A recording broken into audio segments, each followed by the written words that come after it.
निश्चितच अजितदादा एक महाराष्ट्राच्या राजकारणातील अनन्यसाधारण महत्त्व असलेले हे नेते होते. अत्यंत लोकप्रिय, शिस्तबद्ध आणि दिलेला शब्द पाळणारा नेता म्हणून महाराष्ट्राला त्यांची ओळख होती.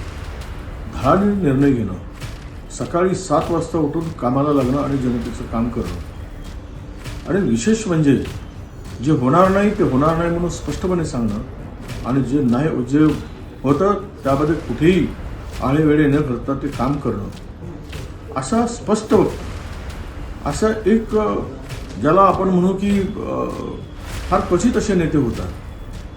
आणि विशेष रूपाने सांगता येईल की मी ज्यावेळेस 2008 मध्ये राज्य मंत्रिमंडळामध्ये सहभागी झालो त्यावेळेस त्यांच्याकडे असलेल्या खात्याचा राज्यमंत्री मी होतो. आणि नवीन माणसाला कसं सोबत घेऊन त्यातले बारकावे कसे समजवावेत हे समजवण्याचं काम सुद्धा दादांनी मला केलं. आणि राजकारणामध्ये आपण कसं वागलं पाहिजे याचे धडे सुद्धा त्यावेळेस त्यांनी माझ्याशी चर्चा करताना आणि गोष्टी मला त्यांच्याकडून शिकता आल्या. त्यांच्याबरोबर नंतरही मंत्रिमंडळामध्ये कॅबिनेट मंत्री म्हणून काम करण्याची संधी मिळाली. गेली 25 वर्ष सातत्यानं त्यांच्याबरोबर कधी सत्ताधारी बाकात तर कधी विरोधी बाकात बसून काम करण्याची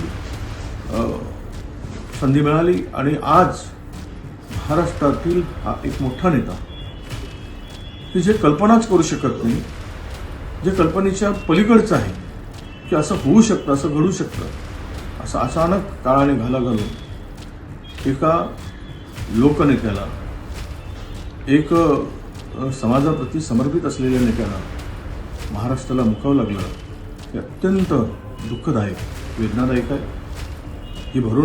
ही हानी भरून न निघणारीच आहे.